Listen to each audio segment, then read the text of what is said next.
Cup 2024. The participants are G. Rajaraman, Senior Sports Analyst, and Deeksha Saksena, Akashvani Correspondent. The T20 cricket format was introduced back in 2003 by the England and Wales Cricket Board. The basic rules for T20 are the same as for the longer versions, but innings are limited to 20 overs a side. T20 cricket quickly gained popularity, especially in the Indian subcontinent. Going back to the history a bit, a shortened form of cricket known as Cricket Max was developed in New Zealand in the 1990s by the former Test batsman Martin Crowe, but the official rules for the T20 were established by the England and Wales Cricket Board. In the first T20 World Cup played in South Africa in 2007, India won, creating a huge market for the T20 in the subcontinent. It was quickly exploited by the IPL or the Indian Premier League. Currently, the 9th edition of the T20 World Cup is underway in the United States of America. 20 teams are participating and the United States of America has debuted in the Cricket World Cup. To know more on the T20 cricket, we are joined by senior sports journalist Mr. G. Rajaraman. Welcome to Akashvani News, Mr. Rajaraman. Thank you so much. You have been observing cricket for almost 3 decades now. In your opinion, how has cricket as a sport evolved over the years? We have a choice. We can look at cricket as a very simple sport between bat and ball, as a contest between bat and ball, and with the target of one team having to score 1 run more than the other. All formats of the game boil down to this simple formula of cricket being a contest between bat and ball. Now, we have needed innovations from old days where we had only test cricket. We moved to having the one-day internationals from the early 70s. And then in 2007, we introduced the ICC World 2020.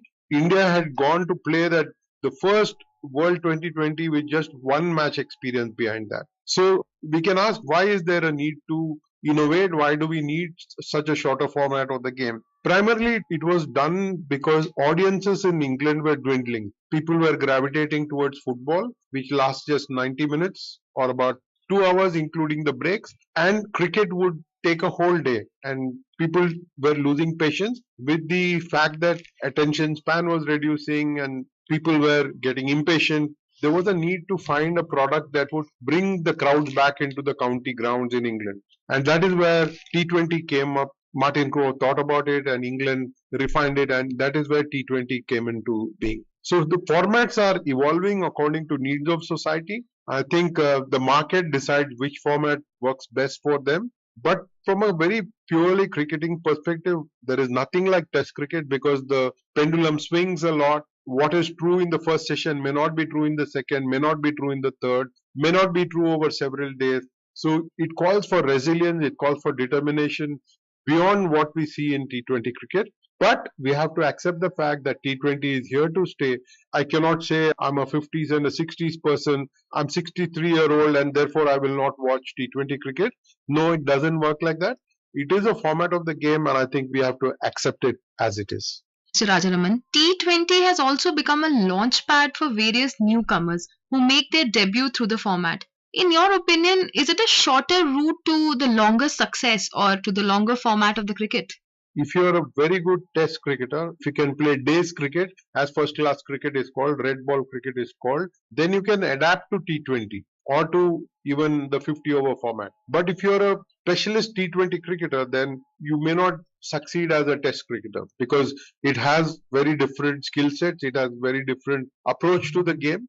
And if you don't have that, then you don't succeed. The problem is that a lot of youngsters are seeing so much money in T20 cricket now that they're not investing enough time and energy in becoming better first-class cricketers and therefore better test cricketers.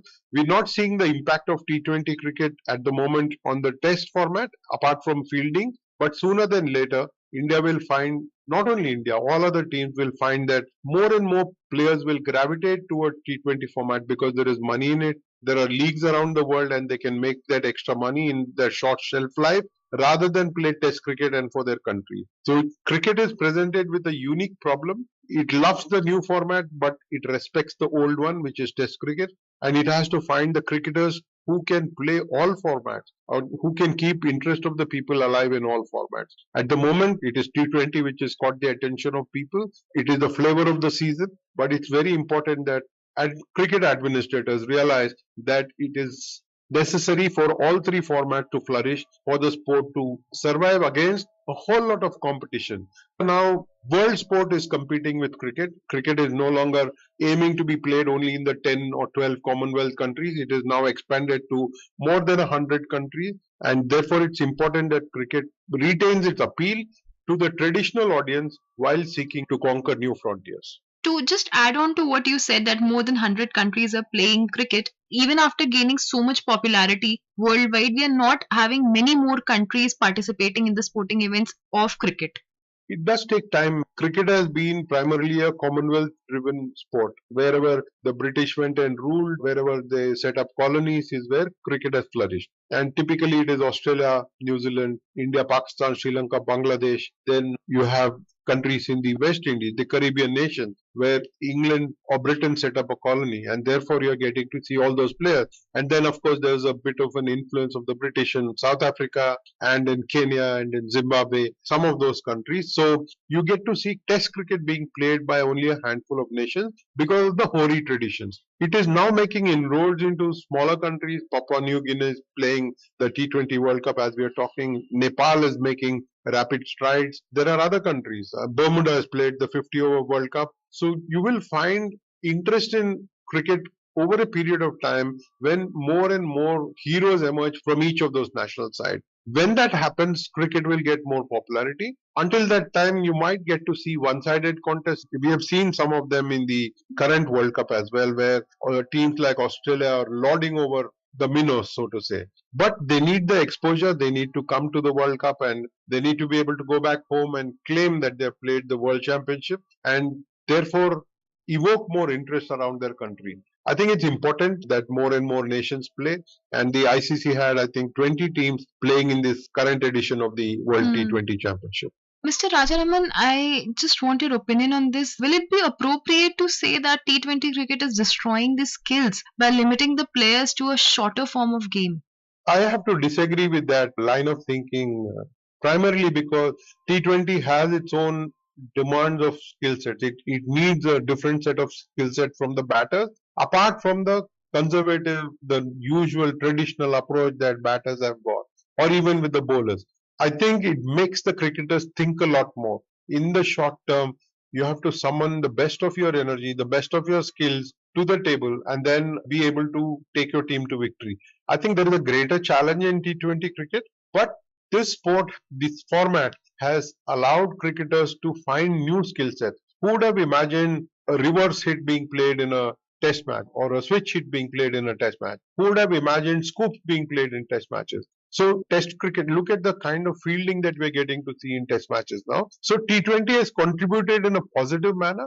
Like everything else in life, there are two sides to the coin. If we can focus more on the positives that T20 has brought along to the game, the money, the fame around the world, and the interest that it has created in more nations than Test cricket does, then I think we will be good. There's a lot of beautiful things that in T20 cricket that have made other formats look better now. Mr. Rajaraman, not being a critique or being negative about it, my other question to you is T20 format more inclined towards batsmen and are bowlers losing their charm, or is it equal for both of them? Like any other format, the pitch determines whether the contest is going to be balance will shift toward the batters or towards the bowlers. This format makes cricketers think a lot more. On tracks that we saw in IPL in India, we got to see scores in the excess of 240 runs, sometimes 280 as well, because it was flat decks and the grounds were small.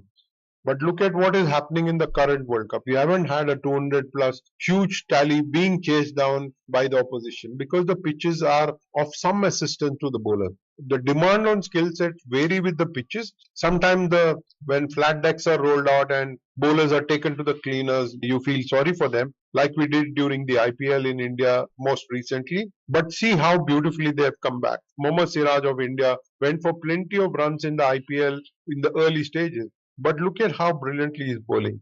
We all knew that Hardik Pandya was in pretty poor form in IPL. But look at how beautifully he has bowled and has risen to being one of the leading wicket takers for India at the moment, ahead of Jasprit Bumrah. So this sport allows cricketers to think and to find solutions And the nature of the deck, the nature of the pitch actually determines whether a particular match is loaded in favor of the batsman or against them.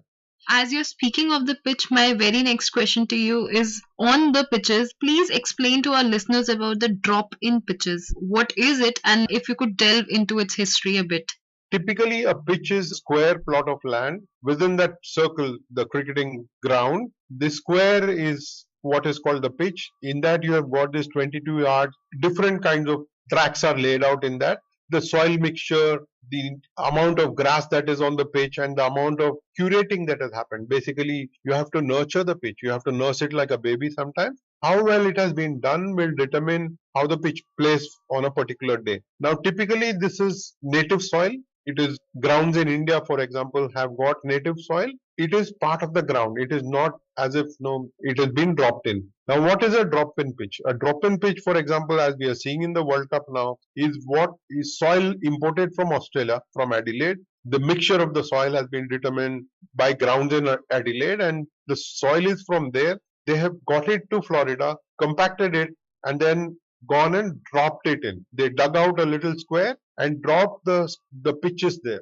After that, you needed to tend to those pitches, you needed to water it, you needed to allow it to settle down and become part of the larger outfield. It cannot be standing out. It cannot be not attended to. So if you do a lot of rolling, there is curators will decide how much watering to be done. Then it becomes part of the whole process of being seen as part of the ground. But right now, they have been around for not more than 100 days, and that is why the curators have not been able to prepare them as well as some other pitches. Drop in pitches per se are not bad at all, but when you get in drop in pitches, you need to have got them in early, you need to have allowed them to settle down and become part of the ground. It is like people, it is how a city absorbs a migrant. Lastly, Mr. Rajaraman, we cannot conclude our discussion on cricket or T20 cricket without talking about women's cricket. How T20 cricket has helped in promoting the women's cricket? The Women's Premier League, Indian Premier League, that's been held for a couple of seasons now, has actually helped the Indian women cricketer not only to make some money but also to popularize the sport because it is part of televised. When it is broadcast, any sport has greater chance of getting popular. And I think that is what has happened. Number of talented cricketers from around the world who have come to India to play the Women's Indian Premier League and do a good job of that. There is a fan base that is building up. More and more young girls are keen on taking up cricket, and I think it is really wonderful initiative that has helped women cricket take deeper root. I have known women's cricket to be conducted in the country from the 70s. We've had legends like Diana Adilji and Shanta Rangaswamy play test cricket and do a good job. Sandhya Agarwal, for example, as a fabulous opener. There have been any number of wonderful cricketers, women cricketers, but they were hardly on television. This generation of women cricketers, I won't say they're fortunate, but they have come at an era where people are demanding more and more sport on television, and therefore they have become superstars. They might not be as gifted as some of their predecessors are, but they surely have the talent to be able to draw fans to the grounds and draw fans to watch them on television. I think it's a great step. Women's cricket needs more of this, but it also needs first class cricket to be revived. They have not played enough test cricket in a long time. They need to be shown that test cricket is the ultimate form of the game, and I'm hoping that we will get to see a lot more test matches in the coming years than we have in the last few years. As we bring this discussion to an end, Mr. Rajaraman, thank you so much for sparing your valuable time and sharing a lot more insight about the T20 cricket and overall sport. Thank you so much, Mr. Rajaraman, for joining us. Thank you so much. You were listening to a discussion on prospects in T20 World Cup 2024. The participants were G. Rajaraman, Senior Sports Analyst, and Deeksha Saksena, Akashvani Correspondent. This program was produced and presented by the News Services Division of Akashvani. You can listen to it on our mobile app, News on AIR. This program is also available on our YouTube channel, News on AIR Official. You may share your feedback about this program through email at airnsdtalks@gmail.com or WhatsApp on 9289094044. आज की ताजा खबर This is Akashvani.